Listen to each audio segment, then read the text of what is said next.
ವೀಕ್ಷಕರೇ, ಈ ಕಥೆಯನ್ನು ನೋಡುತ್ತಿರುವವರಿಗೆಲ್ಲರಿಗೂ ಒಂದು ಮನವಿಯನ್ನು ಮಾಡುತ್ತಿದ್ದೇನೆ. ಯಾರೆಲ್ಲ ನನ್ನ ಚಾನಲನ್ನು ಸಬ್ಸ್ಕ್ರೈಬ್ ಮಾಡಿ ನೋಡುತ್ತಿದ್ದೀರೋ ಅವರಿಗೆಲ್ಲರಿಗೂ ಧನ್ಯವಾದಗಳು. ಇನ್ನು ಯಾರು ನನ್ನ ಚಾನಲನ್ನು ಸಬ್ಸ್ಕ್ರೈಬ್ ಮಾಡಿಲ್ಲ, ದಯವಿಟ್ಟು ಕೆಳಗೆ ಕಾಣುವ ಸಬ್ಸ್ಕ್ರೈಬ್ ಬಟನ್ ಅನ್ನು ಕ್ಲಿಕ್ ಮಾಡಿ ಸಪೋರ್ಟ್ ಮಾಡಿ. ಎಲ್ಲರಿಗೂ ಒಂದೇ ಚಿಂತೆ. ಸುರಿಯುತ್ತಿರುವ ಮಳೆಯಲ್ಲಿ ಜಾಹ್ನವಿ ಮಕ್ಕಳೊಂದಿಗೆ ಏನು ಪಾಡು ಪಡ್ತಾ ಇದ್ದಾಳೋ ಏನೋ ಅಂತ. ರಾತ್ರಿಯೆಲ್ಲ ಒಬ್ಬರು ಕಣ್ಮುಚ್ಚದೆ ಬೆಳಗನ್ನು ಹರಿಸಿದ್ದಾರೆ. ಜೈರವರನ್ನು, SP ಅವರನ್ನು ಮೀಟ್ ಆಗಿ ಹೆಚ್ಚಿನ ಪೊಲೀಸರನ್ನು ಕರೆದುಕೊಂಡು ಬರಲು ಹೇಳಿ, ಹಾಗೆ ಫಾರೆಸ್ಟ್ ಡಿಪಾರ್ಟ್ಮೆಂಟ್ ನವರಿಗೂ ತಿಳಿಸಿ ಅವರನ್ನು ಕರೆತರುವಂತೆ ಹೇಳಿದ್ದಾರೆ. ವಿನೋದ್ ರವರಿಗೆ ತೆಪ್ಪಗಳನ್ನು ರೆಡಿ ಮಾಡಲು ಹೇಳಿ ಕಳುಹಿಸುತ್ತಾರೆ. ಅಷ್ಟರಲ್ಲಿ ಮಕ್ಕಳ ಅಪ್ಪ ಅಮ್ಮಂದಿರು, ರಾಮ್ನ ತಾಯಿ ಎಲ್ಲರೂ ಮನೆಯ ಬಾಗಿಲಿಗೆ ಬಂದಿದ್ದಾರೆ. ನೋಡಿ, ರಾಮಚಂದ್ರ, ಜಾಹ್ನವಿ ಮತ್ತು ಮಕ್ಕಳು ಹೊಳೆಯ ಆ ದಡದಲ್ಲಿ ಇದ್ದರು ಅಂತ ಗೊತ್ತಾಗಿದೆ. ಬನ್ನಿ ಹೋಗಿ ನೋಡೋಣ ಅಂದಾಗ ಮಕ್ಕಳ ಅಪ್ಪ ಅಮ್ಮಂದಿರು ಮಕ್ಕಳು ಸಿಕ್ಕೇ ಬಿಟ್ರು ಅನ್ನುವಷ್ಟು ಖುಷಿಯಾಗಿದ್ದಾರೆ. ಊರಿನ ತುಂಬ ಸುದ್ದಿ ಹರಡಿದೆ. ಎಸ್ಟೇಟ್ಗೆ ಕೆಲಸಕ್ಕೆ ಯಾರೂ ಹೋಗದೆ ತಮ್ಮ ನೆಚ್ಚಿನ ರಾಮ್ ಜಾನಕಿಯನ್ನು ಹುಡುಕಲು ಊರಿನ ಜನರೆಲ್ಲ ಸೇರಿದ್ದಾರೆ. ವಿಕ್ಕಿ ಅವರು ಆಶ್ಚರ್ಯದಿಂದ ನೋಡುತ್ತಿದ್ದಾರೆ. ಗಂಡಸರು ಈಜು ಬರುವವರು ಈಜುತ್ತಾ ಆ ದಡಕ್ಕೆ ಹೋದರೆ, ಹೆಂಗಸರು ತೆಪ್ಪಗಳಲ್ಲಿ ಕೂತು ಹೋದವರು ಕಾಡಿನ ಒಳಗೆ ಹೋಗಿ ಹುಡುಕಲು ಪ್ರಾರಂಭ ಮಾಡಿದ್ರು. ರಾತ್ರಿಯೆಲ್ಲ ಮಳೆ ಬಿದ್ದಿದ್ದರಿಂದ ಮಣ್ಣು ಅಗೆದು ಮುಚ್ಚಿರುವುದು ಯಾರಿಗೂ ತಿಳಿಯದಂತೆ ಆಗಿತ್ತು. ಆ ಗುಂಡಿಗಳ ಮೇಲೆ ಕೆಲವರು ಮಕ್ಕಳನ್ನು ಆಡಿಸುತ್ತಾ ಮರದ ನೆರಳಲ್ಲಿ ಕೂತರೆ, ಉಳಿದವರು ರಾಮಣ್ಣ, ಜಾನಕಿಯಮ್ಮ ಅಂತ ಕೂಗುತ್ತಾ ಹುಡುಕುತ್ತಿದ್ದರು. ಅಷ್ಟರಲ್ಲಿ ಪೊಲೀಸ್ನವರು, ಫಾರೆಸ್ಟ್ ಡಿಪಾರ್ಟ್ಮೆಂಟ್ನವರು ಎಲ್ಲರೂ ಬಂದು ಕಾಡಿನ ರಸ್ತೆಗಳು ಯಾವ ಯಾವ ಊರಿಗೆ ಕನೆಕ್ಟ್ ಆಗಿದೆ ಅಂತ ತಿಳಿದು ಆ ಊರುಗಳಲ್ಲಿಯೂ ಹುಡುಕಲು ಪ್ರಾರಂಭ ಮಾಡಿದ್ರು. ಸಂಜೆಯಾಯಿತು. ಜನರೆಲ್ಲ ಹುಡುಕಿ ಸುಸ್ತಾದರೆ ಹೊರತು ಒಬ್ಬರ ಪತ್ತೆ ಇಲ್ವಲ್ಲ ಅಂತ ಬೇಸರದಲ್ಲಿಯೇ ಮನೆಯ ಕಡೆ ಹೊರಟ್ರು. 3 ದಿನಗಳ ಕಾರ್ಯಾಚರಣೆಯಲ್ಲಿ ಒಬ್ಬರ ಸುಳಿವು ಸಿಗದೇ ಇದ್ದಾಗ ಪೊಲೀಸ್ನವರು, ಫಾರೆಸ್ಟ್ ಡಿಪಾರ್ಟ್ಮೆಂಟ್ನವರು ಕೈ ಚೆಲ್ಲಿ ಕೂತರೆ ಜನರೆಲ್ಲ ವಿಕ್ಕಿ ಅವರ ಮನೆಯ ಮುಂದೆಯೇ ಸೇರಿದ್ದರು. ಕೌಸಲ್ಯ, ಸುಕನ್ಯಾ, ಪದ್ಮಿನಿ ಎಲ್ಲರೂ ಅತ್ತು ಊಟವಿಲ್ಲದೆ ಸೊರಗಿದ್ದಾರೆ. 3 ಜನ ಅಣ್ಣಂದಿರು ಪ್ರೀತಿಯ ತಂಗಿಯನ್ನು ಕಳೆದುಕೊಂಡು ಊಟ ನಿದ್ರೆ ಇಲ್ಲದೆ ಹುಚ್ಚರಂತಾಗಿದ್ದಾರೆ. ಯಾರಿಗೂ ಸಮಾಧಾನ ಹೇಳದ ಪರಿಸ್ಥಿತಿಯಾಗಿದೆ. ಮಧು, ರಾಜಶೇಖರ್ ಅವರು ಏನೂ ಗೊತ್ತಿಲ್ಲದವರ ತರ 4ನೇ ದಿನಕ್ಕೆ ಮನೆಯ ಬಾಗಿಲಿಗೆ ಬಂದು ಅಳುವ ನಾಟಕ ಮಾಡುತ್ತಿದ್ದಾರೆ. ಜಾಹ್ನವಿಯನ್ನು ನಾವು ಕೂಡ ನಮ್ಮ ತಂಗಿ ಅಂದುಕೊಂಡಿದ್ವಿ. ಪ್ರತಿದಿನ ಎಸ್ಟೇಟ್ನಲ್ಲಿ ಅವರು ಓಡಾಡುತ್ತಿದ್ದರೆ ಎಸ್ಟೇಟ್ಗೆ ಒಂದು ಕಳೆಯಿತ್ತು. ಈಗ ಎಸ್ಟೇಟ್ಗೆ ಅವರಿಲ್ಲ ಅಂತ ಯಾರೂ ಸಹ ಕೂಲಿಯವರು ಕೆಲಸಕ್ಕೆ ಬರುತ್ತಿಲ್ಲ. ಎಸ್ಟೇಟ್ ಪೂರ್ತಿ ಖಾಲಿಯಾಗಿದೆ. ನೀವು ಸುಧಾರಿಸಿಕೊಳ್ಳುವವರೆಗೂ ನಾವು ನಿಮಗೆ ತೊಂದರೆ ಕೊಡಲ್ಲ. ನೀವು ಆದಷ್ಟು ಜಾಹ್ನವಿಯನ್ನು ಹುಡುಕಲು ಪ್ರಯತ್ನ ಪಡಿ ಅಂತ ಹೇಳಿ ಹೋಗ್ತಾರೆ. ವಾರ ಕಳೆದರೂ ಯಾರದು ಪತ್ತೆ ಆಗದಿದ್ದಾಗ ಮನೆಯವರೆಲ್ಲ ತಲೆಯ ಮೇಲೆ ಕೈ ಹೊತ್ತು ಕುಳಿತಿದ್ದಾರೆ. ಶರ್ಮಿಳಾಗೆ ಮನೆಯ ಪರಿಸ್ಥಿತಿ ನೋಡಿ ಹಾಲು ಕುಡಿದಷ್ಟು ಸಂತೋಷವಾಗಿದೆ. ಆದರೆ ಸಂತೋಷ ಪಡಲು ಆಗುತ್ತಿಲ್ಲವಲ್ಲ ಅಂತ ವ್ಯಥೆ ಅವಳಿಗೆ. 3 ಜನವು ಆಫೀಸಿನ ಕಡೆ ತಲೆ ಹಾಕಿ 15 ದಿನಗಳೇ ಕಳೆದಿವೆ. ಆಫೀಸಿನಿಂದ ಅವರ PA ಪ್ರತಿದಿನ ವರದಿಯನ್ನು ಮನೆಗೆ ಬಂದು ಒಪ್ಪಿಸಿ ಹೋಗುತ್ತಿದ್ದಾನೆ. ಆದರೆ ಎಷ್ಟು ದಿನ ಅಂತ ಮನೆಯಲ್ಲಿರಲು ಸಾಧ್ಯ? ಆದರೆ ಜಾಹ್ನವಿಯನ್ನು ಮರೆತು ಕೆಲಸ ಮಾಡಲು ಆಗುತ್ತಿಲ್ಲ. ತಿಂಡಿ ತಿಂದರೆ ಆಯ್ತು, ಇನ್ನು ರಾತ್ರಿಯ ಊಟಕ್ಕೂ ಕುಳಿತರೆ ಕುಳಿತಂತೆ, ಇಲ್ಲವೇ ಹಾಗೆ ಮಲಗಿ ಬಿಡ್ತಾ ಇದ್ರು. ಮನೆಯಲ್ಲಿ ಮಾತು, ನಗು ಎಲ್ಲವೂ ಕಳೆದು ಹೋಗಿದೆ. ಅವಳ ಫೋಟೋಗಳನ್ನು ನೋಡುತ್ತಾ ಅಳುತ್ತಾ ಕುಳಿತಿರುವ ಗಂಡನನ್ನು ನೋಡಿ ಶರ್ಮಿಳಾಗೆ ಹೊಟ್ಟೆ ಉರಿ ಶುರುವಾಗಿದೆ. ಇನ್ನು ಎಷ್ಟು ದಿನ ಅಂತ ಈ ಶೋಕಾಚರಣೆ ಮಾಡುತ್ತಾ ಕುಳಿತಿರ್ತೀರಾ?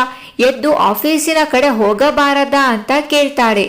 ಶರ್ಮಿತ್ನ ಮಾತು ತನಗಲ್ಲ ಎಂಬಂತೆ ವಿನೋದ್ ಫೋಟೋ ನೋಡುತ್ತಲೇ ಕುಳಿತಿದ್ದಾನೆ. ನಿಮಗೆ ಹೇಳ್ತಾ ಇರೋದು, ಓಡಿ ಹೋದವಳು ಎಲ್ಲೋ ಒಂದು ಕಡೆ ಆರಾಮವಾಗಿ ಇರ್ತಾಳೆ. ನೀವು ನೋಡಿದ್ರೆ ನಿಮ್ಮ ತಂಗಿ ಸತ್ತು ಹೋದ್ಲು ಅನ್ನುವ ರೀತಿ ಶೋಕ ಮಾಡುತ್ತಾ ಕುಳಿತಿದ್ದೀರಲ್ಲ ಅಂತ ಜೋರು ಮಾಡಿದಾಗ ಶರ್ಮಿಳಾ ಕೆನ್ನೆಗೆ ಜೋರಾಗಿ ಬೀಸುತ್ತಾನೆ. ಏನಂದೆ? ನನ್ನ ತಂಗಿ ಓಡಿ ಹೋಗಿದ್ದಾಳ?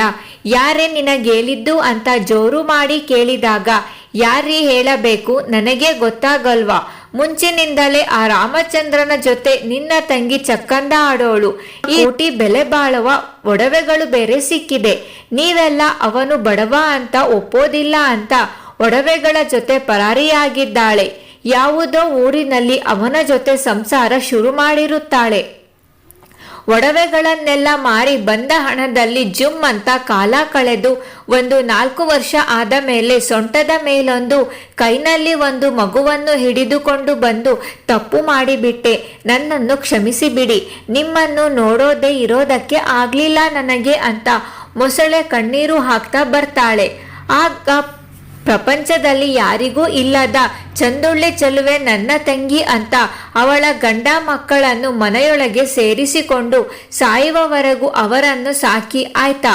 ಒಡವೆಗಳು ಎಷ್ಟು ಬೆಲೆ ಬಾಳುತ್ತೆ, ಈಗ ಹೋಗಿ ಯಾವಾಗ ಬರ್ತೀರಾ ಅಂತ ಎಲ್ಲವನ್ನು ನೈಸಾಗಿ ಕೇಳಿಕೊಂಡು ಯಾರಿಗೂ ಅನುಮಾನ ಬರದ ಹಾಗೆ ಹೊಡಿ ಹೋದ್ಲು. ಅಂದಾಗ ವಿನೋದ್ ಅವಳಿಗೆ ಇನ್ನೊಂದು ಹೊಡೆಯಲು ಕೈ ಎತ್ತಿದರೆ ವಿಕ್ಕಿ ಬಂದವರೇ ಅವನ ಕೈಯನ್ನು ಅಡ್ಡ ಹಿಡಿದಿದ್ದರು. ಬಿಡಣ್ಣ, ಇವತ್ತು ಇವಳನ್ನ ಸಾಯಿಸ್ಬಿಡ್ತೀನಿ, ನಮ್ಮ ಜಾಹ್ನವಿಯ ಮೇಲೆ ಇಲ್ಲ ಸಲ್ಲದ್ದನ್ನು ಹೇಳ್ತಾಳೆ ಅಂತ ವಿನೋದ್ ಅಂದ್ರೆ ಹೆಣ್ಣು ಮಕ್ಕಳ ಮೇಲೆ ಕೈ ಮಾಡೋದನ್ನ ಯಾವಾಗಿಂದ ಕಲಿತೆ ವಿನೋದ್, ನೀನು ಸುಮ್ಮನಿರು, ನಾನು ಮಾತಾಡ್ತೀನಿ ಅಂತ ಹೇಳ್ತಾಳೆ. ನೋಡಮ್ಮ ಶರ್ಮಿಳಾ, ನೀನು ಒಂದು ಹೆಣ್ಣಾಗಿ ಇನ್ನೊಂದು ಹೆಣ್ಣಿನ ಬಗ್ಗೆ ಬಾಯಿಗೆ ಬಂದಂತೆ ಮಾತಾಡೋದು ಸರಿನಾ? ನೋಡು, ನಿನ್ನ ಮಾತಿನಿಂದ ಅಪ್ಪ ಅಮ್ಮ ಸುಕನ್ಯಾ ಪದ್ಮಿನಿ ಎಲ್ಲರೂ ಅಳ್ತಾ ಇದ್ದಾರೆ. ನಮ್ಮ ಜಾಹ್ನವಿ ಪ್ರೀತಿಸದವನೊಂದಿಗೆ ಓಡಿ ಹೋಗುವವಳಲ್ಲ, ಅವಳೇನಾದರೂ ರಾಮಚಂದ್ರನನ್ನು ಪ್ರೀತಿಸ್ತಾ ಇದ್ದೀನಿ ಅಂತ ಹೇಳಿದ್ರೆ ನಾವೆಲ್ಲ ನಿಂತು ಸಂತೋಷದಿಂದ ಮದುವೆ ಮಾಡಿ ಕೊಡ್ತಾ ಇದ್ವಿ. ಯಾಕೆ ಗೊತ್ತಾ, ಅವನು ತುಂಬಾ ಒಳ್ಳೆಯ ಹುಡುಗ, ರೂಪವಂತ, ಬುದ್ಧಿವಂತ. ಅವನನ್ನು ನೋಡಿದಾಗಲೆಲ್ಲ ನನ್ನ ಮನಸ್ಸಿನಲ್ಲಿ ಎಷ್ಟೋ ಸಲ ಅಂದುಕೊಂಡಿದ್ದೀನಿ, ನಮ್ಮ ಜಾಹ್ನವಿಗೆ ಹೇಳಿ ಮಾಡಿಸಿದ ಜೋಡಿ ಅಂತ. ಅವರಿಬ್ಬರು ಎಸ್ಟೇಟ್ನಲ್ಲಿ ಅಲ್ಲಿರುವವರ ಸಮಸ್ಯೆಗಳ ಬಗ್ಗೆ ಮಾತಾಡಿ ಅದಕ್ಕೆ ಪರಿಹಾರ ಕೊಡ್ತಾ ಇದ್ರೆ ವಿನಃ ಚಕ್ಕಂದ ಆಡೋದಕ್ಕೆ ಹೋಗ್ತಾ ಇರಲಿಲ್ಲ. ನಮ್ಮ ಜಾಹ್ನವಿಗೆ ಹಣದ ಮೇಲಾಗಲಿ ಒಡವೆಯ ಮೇಲಾಗಲಿ ಆಸೆ ಪಟ್ಟವಳೇ ಅಲ್ಲ. ಇಡೀ ಆಸ್ತಿಯೇ ಅವಳದಾಗಿರುವಾಗ ಅವಳು ಬರೀ ಒಡವೆಗಳನ್ನು ಎತ್ತಿಕೊಂಡು ಓಡಿ ಹೋಗ್ತಾ ಇರಲಿಲ್ಲ.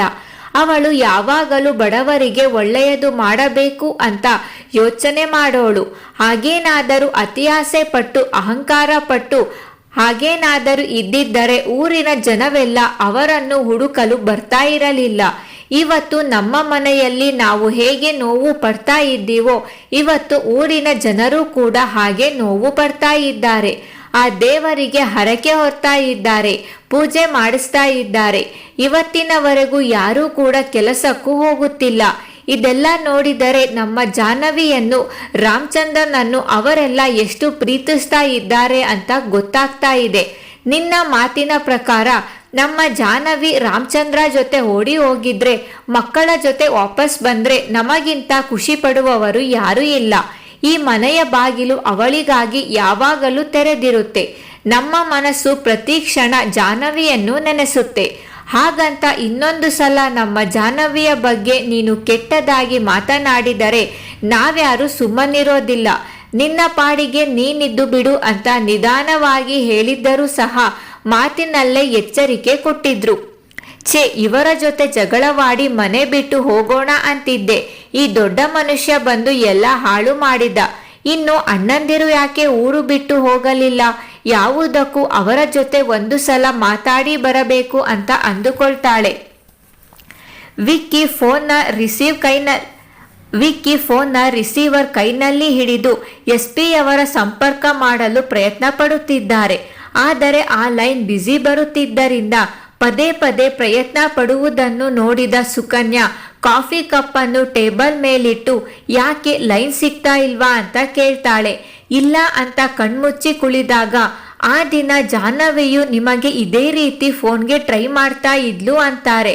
ತಕ್ಷಣ ಕಣ್ಣು ಬಿಟ್ಟ ವಿಕ್ರಮ್, ಏನು ಸುಕನ್ಯಾ, ಜಾಹ್ನವಿ ನಮಗೋಸ್ಕರ ಫೋನ್ ಟ್ರೈ ಮಾಡ್ತಾ ಇದ್ಲ, ಯಾಕಂತೆ ಅಂದಾಗ ಗೊತ್ತಿಲ್ಲ ರೀ, ಆದರೆ ಅವಳು ಹಿಂದಿನ 2 ದಿನಗಳಿಂದ ಒಂದು ತರ ಬೇಸರದಲ್ಲೇ ಇದ್ಲು, ಕೇಳಿದರೂ ಹೇಳಲಿಲ್ಲ.